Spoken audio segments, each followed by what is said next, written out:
Hey everyone, I'm here at the hotel giving you another book review with, crazy here because I should have gotten a haircut about a month ago, but you see how that's worked out. But I'm here trying to give you my thoughts on another book that I've read, and this is another one that's you've probably already read or at least have heard of. I'm just giving you my thoughts on it. It is How to Win Friends and Influence People by Dale Carnegie. This is like the leadership Bible, or one of the books people will point you to if you want to be in leadership of any kind. They will always point you to at least this book, usually along with anything John Maxwell and a handful of others have written. But like, this is the go-to book that everybody who is in leadership at least has heard of, and for good reasons. This book was written long ago, but the information, the guidance, the wisdom in this book is timeless. This is one of the many books that I will read multiple times in my life, just because I felt like when I was going through this a year or two ago, I don't feel like I was absorbing all of it in. I felt like I was reading like the Proverbs, like great wisdom that's just condensed into this easy to read book. Even though it was very well written, very easy to read, those two don't always go together somehow.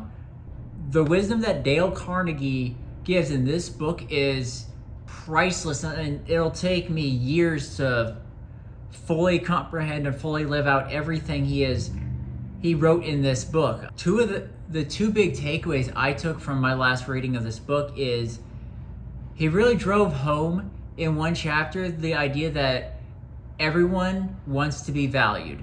Everybody wants to feel like they're important. That is a key part in any kind of mental health at all. Any counseling that anybody goes through, they will try to instill a sense of value in that person. Everybody has this innate need to feel important, whether that's feeling globally important, like these massive celebrities, or if it's I'm important, or if it's the person feels important enough to be loved by other people.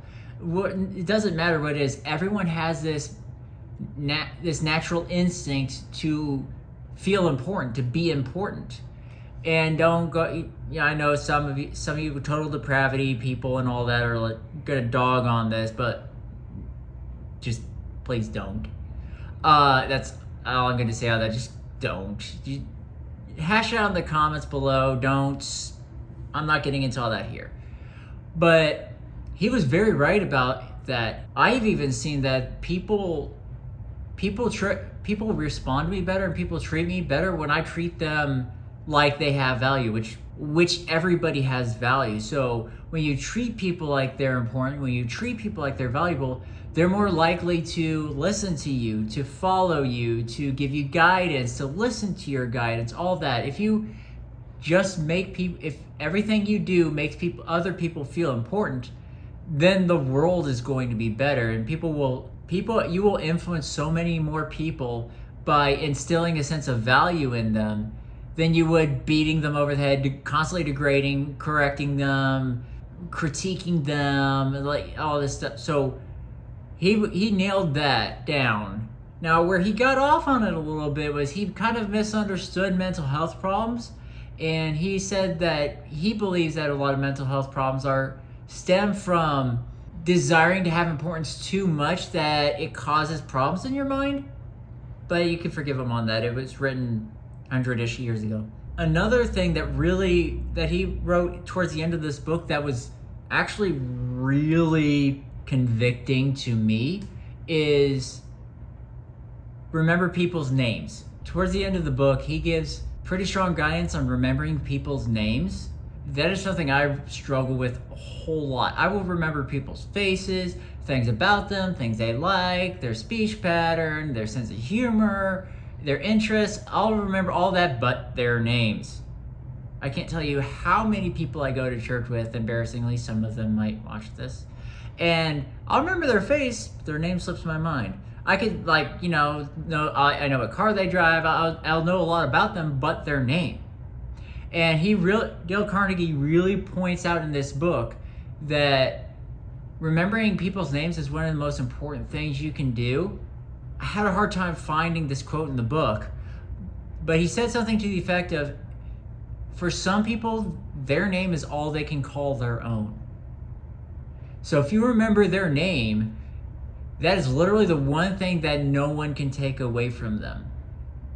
So remembering people's names and using their names it is a powerful relationship building, influence building, guidance building, whatever you want to call it. It's an important aspect of your relationship with everyone around you, is just remembering their name. That one thing could make a massive difference in the relationships around you, and it's something that I massively struggle with. And this book really pointed out how much I need to work at remembering people's names. No matter how difficult it is, no matter how many names are in my head, I need to remember people's names, because just somebody else remembering their name might mean something important to them.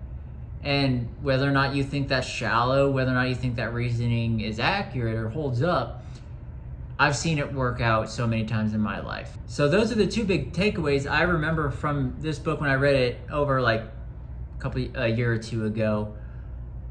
This book is very invaluable if you aspire to leadership at all, whether you're just trying to be a manager in a warehouse or in a grocery store, or you want to be in upper management in a big company, or you want to run your own business, you want to pastor a church, you want to be in any kind of leadership within church. It doesn't matter. If you want to lead people, or God's put it on your heart to lead people and guide people, read this book multiple times in your life.